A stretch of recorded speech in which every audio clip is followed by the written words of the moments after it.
All right. So, welcome back to the platform of Biological Code. আমি মোহাম্মদ সালাউদ্দিন।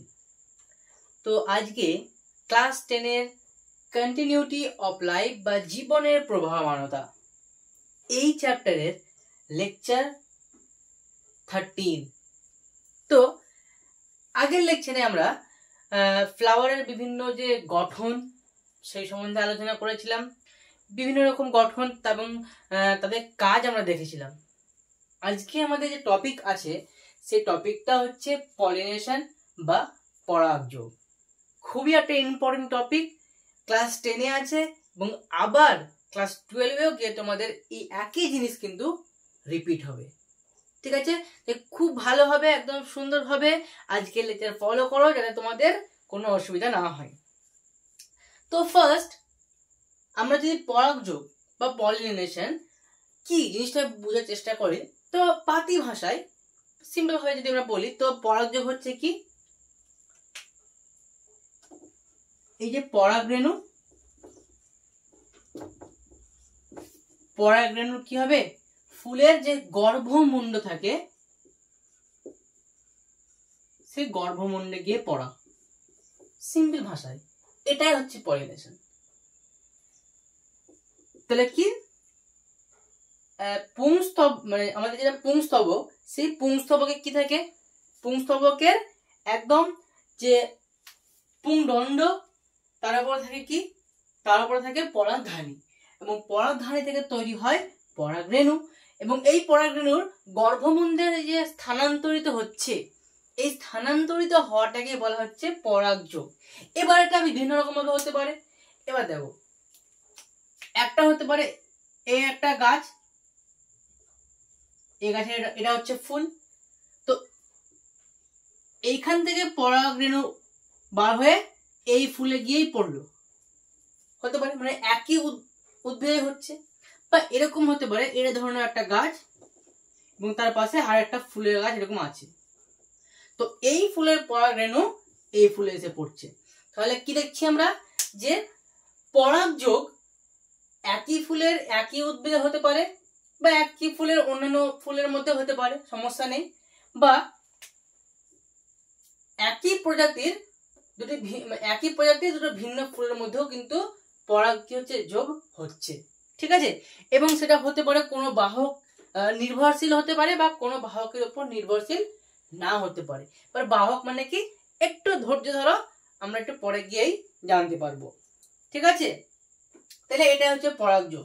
শুধু কি, যে বাহক বা মানে বাহকের দ্বারা বা বাহক ছাড়াই যখন কি হয়, পরাগধানী থেকে পরাগরেণু, ঠিক আছে, সেটা একই উদ্ভিদের মধ্যে হতে পারে বা একই প্রজাতির দুটি ভিন্ন উদ্ভিদের মধ্যেও হতে পারে। যেমন আমরা এখানে দেখলাম একই উদ্ভিদের মধ্যে হচ্ছে, কিন্তু এখানে একই প্রজাতির দুটো ভিন্ন উদ্ভিদের মধ্যে হচ্ছে। তো পরাগরেণুর গর্ভমুণ্ডে এই যে স্থানান্তরিত হওয়া, একেই বলা হচ্ছে কি, পরাগযোগ বা পলিনেশন। ক্লিয়ার? এবার দেখো, এবার একটা জিনিস বোঝার চেষ্টা করো, যে পরাগযোগ বা পলিনেশন এটা কিন্তু দুই ভাগে ভাগ হয়, মানে এটা দু রকম ভাবে হতে পারে। ক্লিয়ার? এখানে আমরা দেখলাম যে দু রকম ভাবে হচ্ছে। তো পরাগযোগ বা পলিনেশনকে কি করা হয়, দুটি ভাগে ভাগ করা হয়। একটা হচ্ছে স্বপরাগযোগ। ক্লিয়ার? এবং আরেকটা হচ্ছে কি, ইতর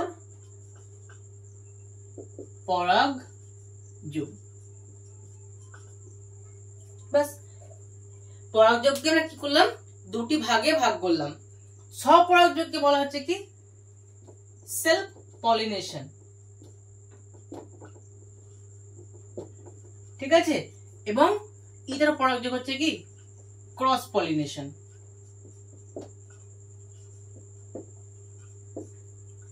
এবার আমরা এক এক করে স্বপরাগযোগ কোনটা এবং ইতর পরাগযোগ কোনটা সেটা বুঝবো। ঠিক আছে, তাহলে প্রথম আমরা স্বপরাগযোগ দিয়ে স্টার্ট করছি।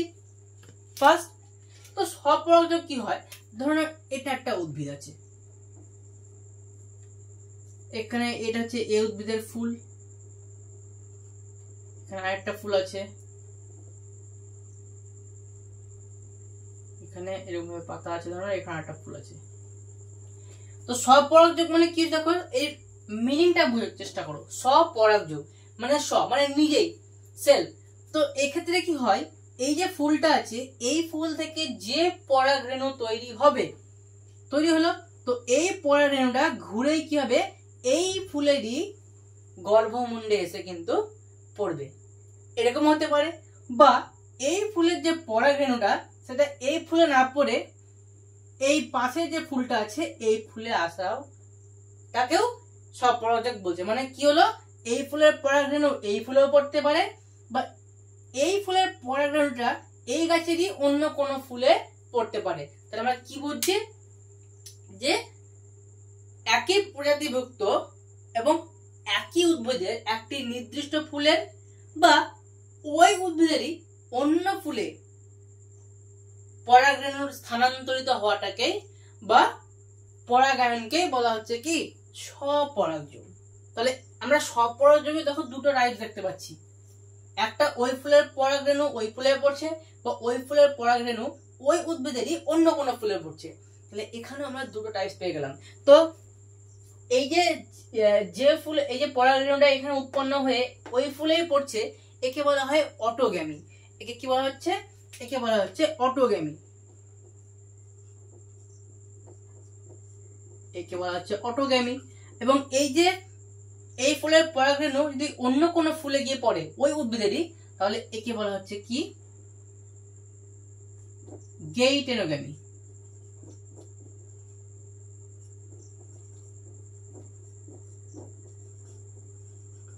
ঠিক আছে, অটোগ্যামি এবং কি, গেইটেনোগ্যামি।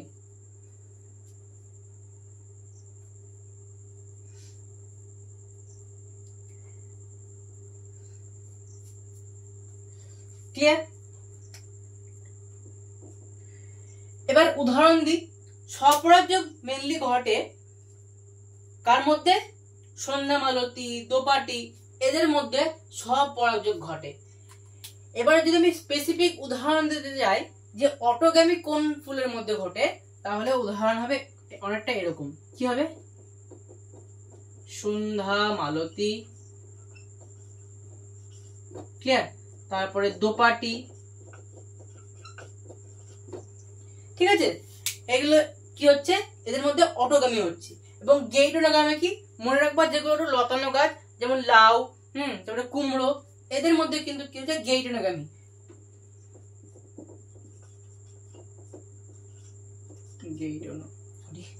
মোটা এবার লিখে দিচ্ছি, লাউ উদাহরণ হলো, একটা কি, কুমড়ো। মনে থাকবে? তাহলে যদি শুধু বলে যে স্বপরাগযোগ হয় এবার স্বপরাগযোগ করে এরকম একটা ফুলের নাম, তো অনেক ফুল আছে, সন্ধ্যামালতী, দোপাটি, লাউ, কুমড়ো। ঠিক আছে, কিন্তু যদি স্পেসিফিক বলে দেয় যে গেইটেনোগ্যামি কোন ফুলের মধ্যে দেখা যায়, তাহলে কি, লাউ এবং কুমড়ো। আর যদি বলে অটোগ্যামি, তাহলে কি, সন্ধ্যামালতী এবং দোপাটি। আই থিঙ্ক প্রত্যেকের কাছে ক্লিয়ার। এবার আমরা কিছু কিছু বৈশিষ্ট্য দেখবো।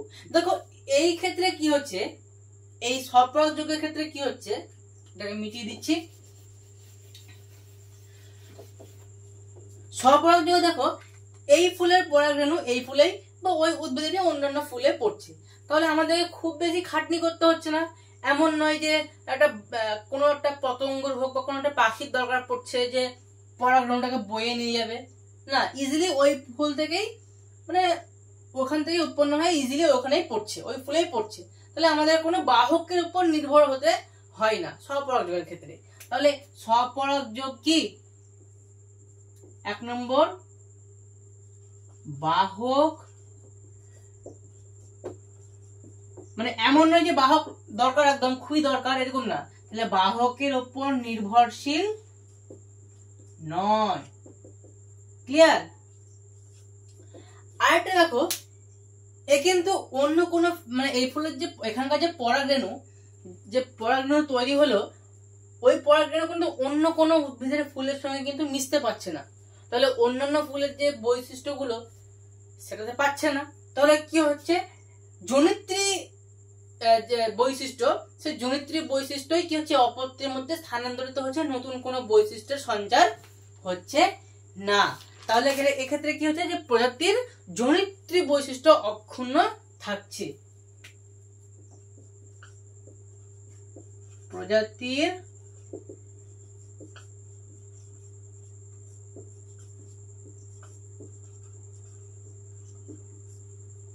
বৈশিষ্ট্য কি হচ্ছে, অক্ষুণ্ণ থাকে। 3 নম্বর কি হচ্ছে, নতুন বৈশিষ্ট্যের সঞ্চার হয় না। এছাড়াও আরো অনেক কি আছে বৈশিষ্ট্য, যদি আমি আরো দিতে চাই তো আরো হবে কি, দেখো যেহেতু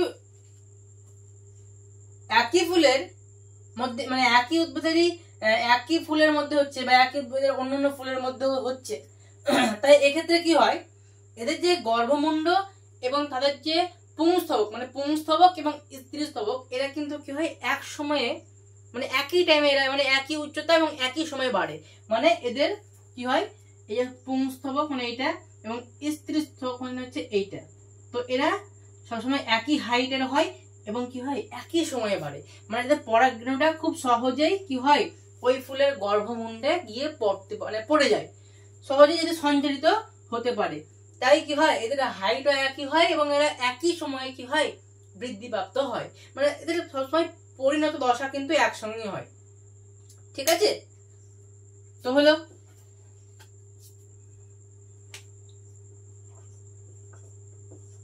ক্লিয়ার। তো এ হচ্ছে কিছু কিছু মানে মেন বৈশিষ্ট্য। আরো বৈশিষ্ট্য আছে, যেমন বাহকের উপর যেহেতু নির্ভরশীল নয়, তাহলে এদের ফুলে কিন্তু কোন রকমের গন্ধ বা কোন রকম এর মকরন্দ এগুলো কিন্তু থাকবে না। তো এগুলো তোমাদেরকে নিজেকে বই পড়তে হবে এবং ভাবতে হবে। আমি শুধু কিছু স্পেসিফিক বৈশিষ্ট্য, যেগুলো মেন বৈশিষ্ট্য খুবই দরকার, সেগুলো লিখলাম। ঠিক আছে, এবং তোমাদেরকে এবার বই দেখে ঘেঁটে পড়তে হবে, তাই তো? আচ্ছা, তো এবার দেখো কিছু বৈশিষ্ট্য যেমন আমরা বললাম, তো এর কিছু অসুবিধাও আছে, মানে সুবিধা যেমন আছে তেমন কিছু অসুবিধাও আছে। সুবিধা যদি আমরা বলি, তো বাহকের উপর নির্ভর করতে হয় না, কি বাহকের উপর নির্ভর করতে হয় না। নেক্সট যদি আমরা দেখি, তো ভালো কথা, যে জনিত্রী জীবের যে বৈশিষ্ট্য সেটাই হচ্ছে কি অপত্য জীবে স্থানান্তরিত হচ্ছে, মানে আমরা হুবহু একই রকমের বৈশিষ্ট্যের উদ্ভিদ কিন্তু পাবো। তারপরে যদি দেখি আমরা যে পরাগরেণুর অপচয় সেটা খুব কম হয়, যেহেতু ওই উদ্ভিদেরই কিন্তু যে ফুল থেকে পরাগরেণু তৈরি ওই ফুলে গিয়েই পড়ছে, তাই আমাদের যে পরাগরেণুর অপচয় সেটা কিন্তু খুব কম হয়। বা ওই ফুল মানে যে ফুল থেকে উৎপন্ন হচ্ছে সেই ফুলে না পড়ে অন্যান্য ফুলের গর্ভমুণ্ডেও কিন্তু যায়, মানে পরাগরেণুর কিন্তু দেখো অপচয়টা খুবই কম হচ্ছে, এটা একটা ভালো দিক। তারপরে এটা খুব ইজিলি আমরা করতে পারি, মানে খুব সহজেই করা যায় স্বপরাগযোগটা, কিন্তু ইতর পরাগযোগটা একটু টাফ এবং মানে সবসময় না হওয়ার সম্ভাবনাটাই বেশি, কিন্তু এটা সহজ এবং সবসময় কি হবে সফলতার হার, সফলতা যদি দেখি আমরা, তো সফলতার হার কিন্তু আমাদের স্বপরাগযোগ বা সেলফ পলিনেশনে কিন্তু সব থেকে বেশি। এই হচ্ছে এর সুবিধা। ঠিক আছে, এবার যদি আমরা অসুবিধা দেখি, তো কি হবে, নতুন বৈশিষ্ট্য আসে না। আমাদের যেহেতু এই কি হচ্ছে অন্য কোনো গাছের ফুলের সঙ্গে মিশছে না, তাই নতুন কোনো বৈশিষ্ট্য কিন্তু এর মধ্যে আসবে না। তাই কি হবে, একটা ফুল যখন অন্য নতুন পরিবেশে তৈরি হবে তখন সে অভিযোজিত হতে পারবে না, মানে ওই পরিবেশের সঙ্গে মানিয়ে নিতে পারবে না, যেহেতু তার মধ্যে বৈশিষ্ট্যের সঞ্চার হয়নি। তাই সে কি হবে, পরিবেশের যে সম্মুখীন বা পরিবেশের সঙ্গে মোকাবিলা করতে পারবে না এবং সে মারা যাবে। ঠিক আছে, তারপরে যে এখান থেকে যে বীজ তৈরি হবে সেই বীজটা খুব নিম্নমানের হবে। ঠিক আছে, তো এই হচ্ছে কিছু কিছু সমস্যা। ক্লিয়ার, এবার আমরা দেখবো ইতর পরাগযোগ, মানে যেমন সুবিধাও আছে তেমন স্বপরাগযোগের কিছু কিছু অসুবিধাও আছে, যেগুলো আমি বলে দিলাম। ক্লিয়ার, এবার আমরা দেখবো ইতর পরাগযোগ।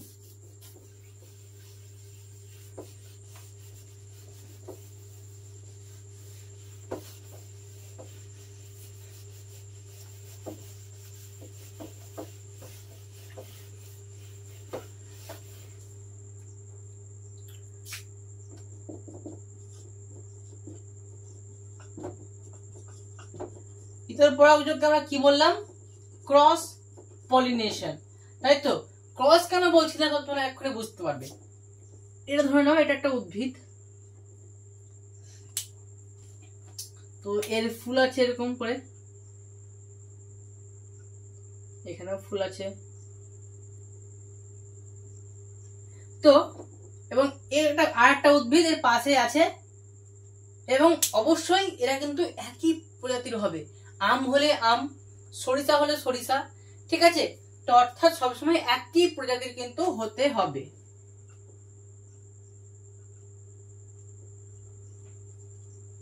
তো ইতর পরাগযোগের ক্ষেত্রে কি হয়, আমরা দেখলাম যে এই ফুলের পরাগরেণু এই ফুলে পড়লে সেটা স্বপরাগযোগ, বা এই ফুলের পরাগরেণু এই ফুলে পড়লে সেটাও স্বপরাগযোগ। এটা হচ্ছে অটোগামী, এখান থেকে এখানে গেলে গেইটোনোগামী। কিন্তু যদি এই ফুলের পরাগরেণু ওই উদ্ভিদের কোনো ফুলে না পড়ে পাশে থাকা এই উদ্ভিদের কোনো একটা ফুলে এসে যদি পড়ে, তাহলে সেটা হচ্ছে ইতর পরাগযোগ বা ক্রস পলিনেশন। বা এই ধরে নাও এই ফুলের পরাগরেণু এই ফুলে এসে পড়লো, ঠিক আছে? বা এই ফুলের পরাগরেণু এখানে এসে পড়লো, এরকম হতে পারে। বা এই ফুলের পরাগরেণুটা এইখানে এসে পড়লো। তো তুমি যেভাবে ধরো না কেন, দেখো একটা ক্রস, সবসময় একটা ক্রস মানে একটা হচ্ছে পরাগযোগ হচ্ছে, ওই ফুলে না পড়ে মানে তার পাশে থাকা একই প্রজাতির অন্য ফুলে এসে কিন্তু হচ্ছে কি পড়ছে, তাহলে এটা হচ্ছে কি ক্রস পলিনেশন।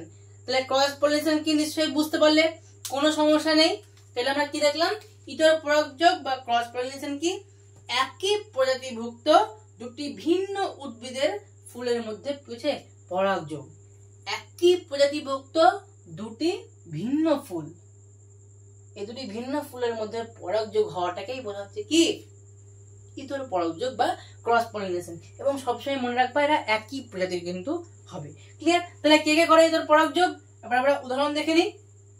পেঁপে, সরিষা, হ্যাঁ, এরা কিন্তু ইতর পরাগযোগ কিন্তু করে। ক্লিয়ার? তাহলে কে কে করছে? পেঁপে, সরিষা। উদাহরণ দিই এখানে, সরিষা, পেঁপে, দুটো উদাহরণ দিলাম। আরো আছে, ঘেঁটু আছে, ঠিক আছে, চাপা আছে। তো এই হচ্ছে উদাহরণ ইতর পরাগযোগ। এবার দেখো আমরা এবার এর বৈশিষ্ট্য দেখব। ফার্স্ট বৈশিষ্ট্য যেটা হয়, এটা হচ্ছে বাহক উপর নির্ভরশীল। বাহক নির্ভরশীল। কেন বাহক নির্ভরশীল? দেখো এবার বুঝতে পারবো। দেখো এই ফুল থেকে এই ফুলে একটা লম্বা চওড়া পথ, তাহলে যদি এখান থেকে এই ফুলের পরাগরেণুকে এই ফুলের গর্ভমুণ্ডে আমাদেরকে আনতে হয়, তাহলে একটা পথ অতিক্রম করতে হবে, যার জন্য বাহক প্রয়োজন। হ্যাঁ, এবার এর বাহক বিভিন্ন রকম হয়। কি কি বাহক আছে? বায়ু, হ্যাঁ, জল, পাখি, তারপরে পতঙ্গ, এই বিভিন্ন রকমের বাহক আছে যারা কি করছে, ক্রস পলিনেশন ঘটাতে সাহায্য করছে। ক্লিয়ার? তাহলে ফার্স্ট পয়েন্ট আমরা পেলাম বাহক নির্ভরশীল। তাহলে বাহক যখন নির্ভরশীল, তাহলে বাহকদেরকে যদি আমাদেরকে আকৃষ্ট করতে হয়, বাহকদের যদি আমাদের ফুলের প্রতি আকৃষ্ট করতে হয়, তাহলে ফার্স্ট হতে হবে কি, ফার্স্ট হতে হবে ফুলের মকরন্দ, ফুলের একটা গন্ধ থাকতে হবে। ঠিক আছে? তাহলে বা পরাগরেণুটা কি রাখতে হবে, একটা গন্ধ কিন্তু থাকতে হবে। ঠিক আছে? তাই এই ফুলগুলি কি হয়, ফুলগুলি সাধারণত উজ্জ্বল প্রকৃতির হয়, মকরন্দ যুক্ত হয়। এগুলো নিশ্চয়ই নিজেরা পারবে। আমরা ওই ফুল, এবং আমরা যদি স্বপরাগযোগ দেখি, তো ওখানে বাহকের কোনো প্রয়োজন হয় না, তাই তাদের ফুলগুলি একটু অনুজ্জ্বল প্রকৃতির হয় এবং গন্ধবিহীন হয়। ঠিক আছে? গন্ধবিহীন হয়। এদের ক্ষেত্রে কি হয়, গন্ধযুক্ত। তাহলে হচ্ছে কি ফুলগুলি গন্ধ যুক্ত, একটু উজ্জ্বল, কমা কি মকরন্দ যুক্ত। Is it clear to all? অবশ্যই আমাকে কমেন্টে জানাবে। যদি কোনো জায়গায় বুঝতে প্রবলেম হয় তো অবশ্যই কমেন্টে জানাবে, কারণ পলিনেশন টপিকটা খুবই একটা ইম্পর্টেন্ট টপিক। ঠিক আছে? তো 3 নম্বর আমরা যদি দেখি, তো কি হয়, নতুন বৈশিষ্ট্য কিন্তু সঞ্চার এখানে হয়। মানে প্রজাতির বৈশিষ্ট্য তো আসেই, তার সঙ্গে সঙ্গে নতুন কিছু বৈশিষ্ট্যের সঞ্চার কিন্তু এখানে হয়। ক্লিয়ার হলো? এগুলো নিজেরা কিন্তু তোমাদেরকে বানিয়ে বানিয়ে লিখতে হবে। তাহলে এক্ষেত্রে কি হচ্ছে, নতুন বৈশিষ্ট্যের সঞ্চার সঞ্চার হয়। ক্লিয়ার?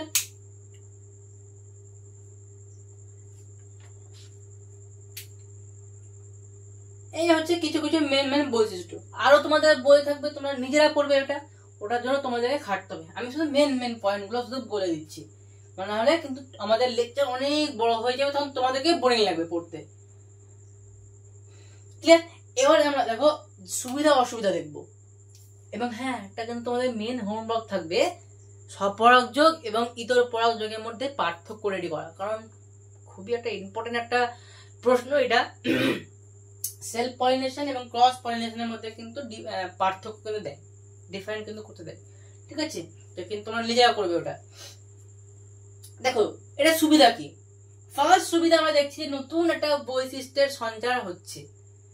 হ্যাঁ, যেহেতু এ অন্যান্য উদ্ভিদের ফুলের সঙ্গে মেশামেশি করছে, তাই নতুন একটা আমরা বৈশিষ্ট্য কিন্তু উদ্ভব দেখতে পাবো। তার ফলে এদের বিভিন্ন পরিবেশে মানিয়ে নিতে পারবে, মানে এদের একটা অভিযোজন ক্ষমতা কিন্তু থাকবে এই উদ্ভিদগুলোর। এবং কি আমরা স্বপরাগ যোগে দেখছিলাম যে যেহেতু এদের কোনো নতুন বৈশিষ্ট্যের সঞ্চার হচ্ছিল না, তাই এদের বীজগুলো কিন্তু কেমন ছিল, খুব উন্নত মানের ছিল না। কিন্তু এদের ক্ষেত্রে নতুন বৈশিষ্ট্যের সঞ্চার হওয়ায় এদের বীজগুলো কিন্তু উন্নত মানের হবে। ক্লিয়ার? আচ্ছা, এবং যে অপত্য উদ্ভিদ তৈরি হবে তাদের রোগ প্রতিরোধ ক্ষমতা কিন্তু বেশি হবে। ওই যে বললাম অভিযোজন ক্ষমতা, ওটাকে মনে রাখো, যেটা রোগ প্রতিরোধ ক্ষমতা বেশি হবে, যে কোনো পরিবেশে গিয়ে ইজিলি এরা মানিয়ে নিতে পারে। এবার যদি আমরা অসুবিধা দেখি তাহলে কি হবে, সবসময় এদেরকে বাহকের উপর নির্ভর করে থাকতে হয়। ঠিক আছে? তারপরে এই প্রসেসটা একটু মানে কি খুব কঠিন প্রসেস। ওটা যেমন একটু ইজি ছিল, কিন্তু এইটার প্রসেসটা খুব টাফ, খুব কঠিন, এবং সফলতার হার খুব কম, একদমই কম। ঠিক আছে? এবং জনিত্রী জীবের যে চারিত্রিক বৈশিষ্ট্য সেটা কিন্তু অপত্য জীবের মধ্যে স্থানান্তরিত হয় না, খুব রেয়ার, একদম স্থানান্তরিত হয় না বললেই চলে। নতুন বৈশিষ্ট্যের সঞ্চালন হয়, কিন্তু জনিত্রী জীবের যে বৈশিষ্ট্য সেটা কিন্তু স্থানান্তরিত হয় না। ক্লিয়ার? তো এই হচ্ছে সুবিধা এবং অসুবিধা। আমি লিখলাম না, মুখে বলে দিলাম।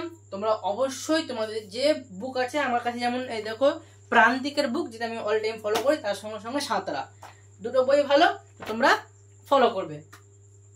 তোমাদের যেটা ইচ্ছা, কেউ ছায়া চাইলে ছায়াও পড়তে পারো, নো প্রবলেম। আচ্ছা, এবার আমরা দেখবো যে বাহকের সম্বন্ধে পড়লাম, বায়ু, জল, পাখি, পতঙ্গ, তো ওই চারটে আমরা এবার পরাগযোগে মানে ইতর পরাগযোগের যে বাহক সেই সম্বন্ধে আমরা পড়বো। ক্লিয়ার? ওকে, চলো। আশা করি স্বপরাগযোগ এবং ইতর পরাগযোগ এখন প্রত্যেকের কাছে মাখনের মতন হয়ে গেছে, তাই তো?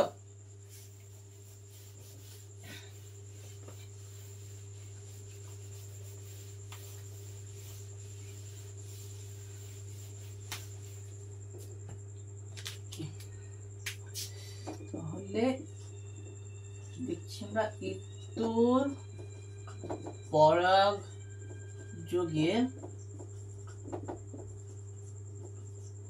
বাহক সমূহ। ফার্স্ট যে বাহকটা আমরা নিব এখানে সেটা হচ্ছে বায়ু।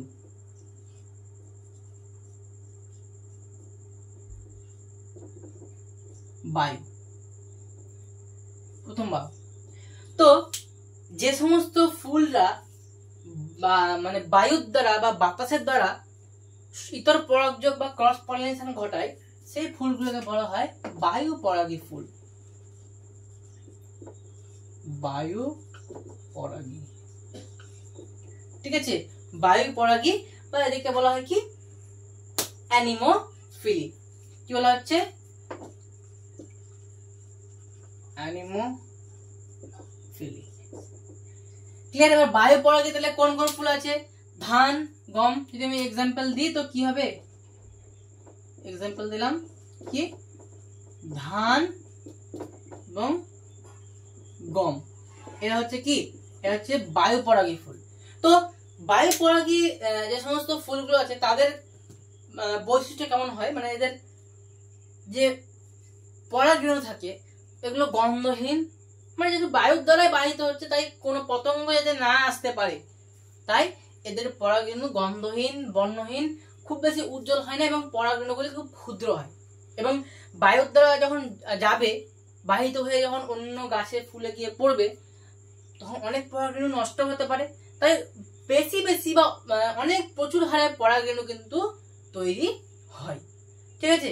এবং ফুলের যে সমস্ত গর্ভমুণ্ডগুলো আছে একটু আঠালো থাকতে হবে, যাতে বায়ু দ্বারা যখনই বাহিত হবে তখন পরাগরেণুগুলো যেন খুব সহজেই কিন্তু কি হয়, গর্ভমুণ্ডে যাতে লেগে যেতে পারে। তাই গর্ভমুণ্ডটা একটু আঠালো, একটু মানে কি বলবো, একটু রোমস, একটু রোম থাকতে হবে উপরে এবং আঠালো টাইপের হতে হবে। এ হচ্ছে বায়ুপরাগী ফুলের বৈশিষ্ট্য। এবং ধান, গম হচ্ছে উদাহরণ। বৈশিষ্ট্য খুব কমই দেয়, উদাহরণগুলো কিন্তু মনে রাখতে হবে যে ধান কোন ধরনের ফুল, বায়ুপরাগী না জলপরাগী, এগুলো কিন্তু মনে রাখতে হবে। তার সঙ্গে সঙ্গে বৈশিষ্ট্যগুলো ইজি হবে। বায়ুর দ্বারা বাহিত হচ্ছে, তার মানে পরাগরেণু কিন্তু খুব ভারী হলে চলবে না, হালকা হতে হবে। যে গর্ভমুণ্ডে গিয়ে পড়বে, বায়ুর দ্বারা বাহিত হচ্ছে, তাই গর্ভমুণ্ডে যাতে ইজিলি ওই পরাগরেণু লেগে যেতে পারে, তাই গর্ভমুণ্ডটাকে কি হতে হবে, একটু আঠালো, একটু রোমস টাইপের হতে হবে। এবং বায়ুর দ্বারা বাহিত হওয়ার সময় অনেক পরাগরেণু নষ্ট হওয়ার সম্ভাবনা আছে, তাই প্রচুর হারে পরাগরেণু তৈরি করতে হবে।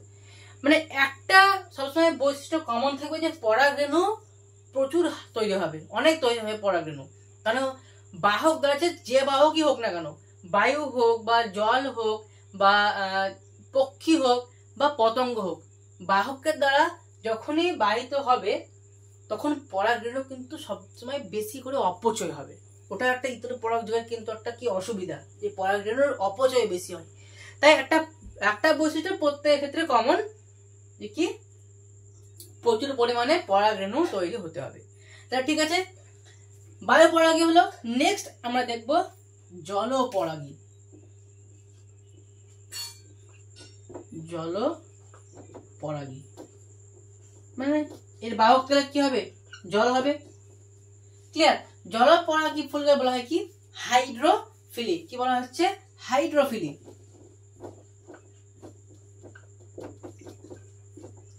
এবং কোন ফুল জলের দ্বারা কি করছে, ইতর পরাগযোগ করছে, পাতা ঝাঁঝি। নিশ্চয় আমরা অনেকের নাম শুনেছি পাতা ঝাঁঝির। তো এই পাতা ঝাঁঝি ফুল কি করছে, জলের দ্বারা ইতর পরাগযোগ করছে। এক্সাম্পল হচ্ছে কি, পাতা ঝাঁঝি।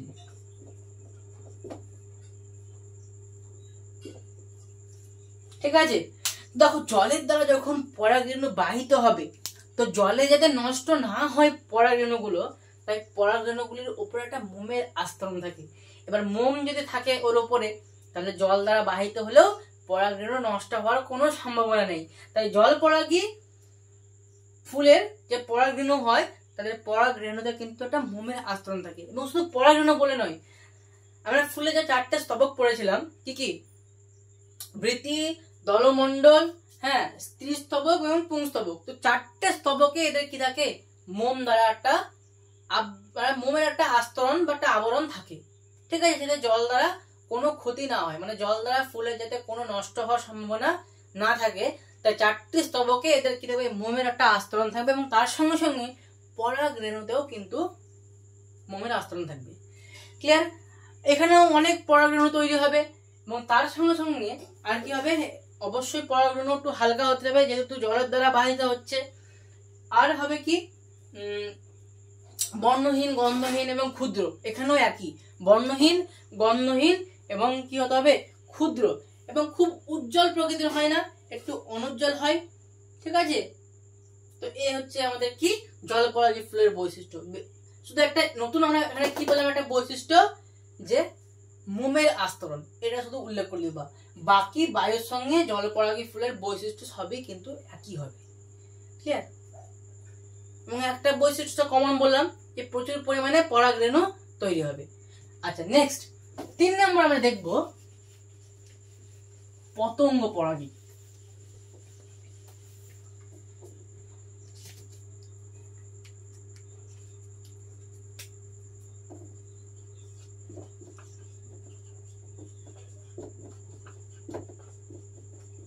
পতঙ্গ পরাগী বলা হচ্ছে এন্টোমোফিলি, মানে পতঙ্গের দ্বারা বাহিত হবে। পতঙ্গ কে কে আছে? মৌমাছি আছে, হ্যাঁ, তারপরে প্রজাপতি আছে, ইত্যাদি ইত্যাদি আরো অনেক পতঙ্গ আছে। ঠিক আছে, তো পতঙ্গের দ্বারা এই ফুলগুলি কি হবে? ইতর পরাগযোগ কিন্তু করবে। এবার কে কে ইতর পরাগযোগ করছে উদাহরণ আমরা দেখবো। ঠিক আছে, কে কে আছে? আম, সূর্যমুখী। কে কে আছে তাহলে? এক্সাম্পল কে?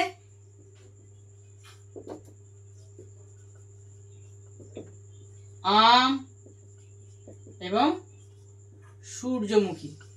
এবার পতঙ্গের দ্বারা বাহিত হচ্ছে মানে এদের প্রথম বৈশিষ্ট্য কি দেখতে পাবো? যে পতঙ্গ দ্বারা যেহেতু বাহিত হচ্ছে, তাই ফার্স্ট বৈশিষ্ট্য হবে ফুলে মকরন্দ থাকবে, ফুলগুলো একটু উজ্জ্বল হবে, যাতে পতঙ্গগুলো কি হয়? ওই ফুলের দ্বারা আকৃষ্ট হয়। ঠিক আছে, তাই কি হবে? ফুলগুলো একটু বড় হবে, একটু উজ্জ্বল টাইপের হবে, হ্যাঁ, এবং তার সঙ্গে সঙ্গে ফুলে কিন্তু মকরন্দ থাকবে, এবং মকরন্দ গুলো পাখি এবং কি তার সঙ্গে সঙ্গে পতঙ্গদের কিন্তু একটা ফেভারিট, কিন্তু একটা খাদ্য। তাই মকরন্দ থাকবে এই ফুলে, কিন্তু বাকি ওই ফুলগুলোতে মানে জল পরাগী এবং বায়ু পরাগী ফুলে কিন্তু মকরন্দ থাকবে না, ফুলগুলি ক্ষুদ্র হবে, অনুজ্জ্বল হবে। ঠিক আছে, কিন্তু এই ফুলে কিন্তু উজ্জ্বল হবে, একটু সাইজে বড় হবে, পরাগরেণু তো অনেক তৈরি হবে, এটা তো কমন ব্যাপার। এবং এক্ষেত্রেও কিন্তু কি হবে? গর্ভমণ্ড কিন্তু আঠালো হবে। যে ফুলের গর্ভমণ্ডতে গিয়ে পড়বে পরাগরেণু, সেই গর্ভমণ্ড কিন্তু আঠালো হবে।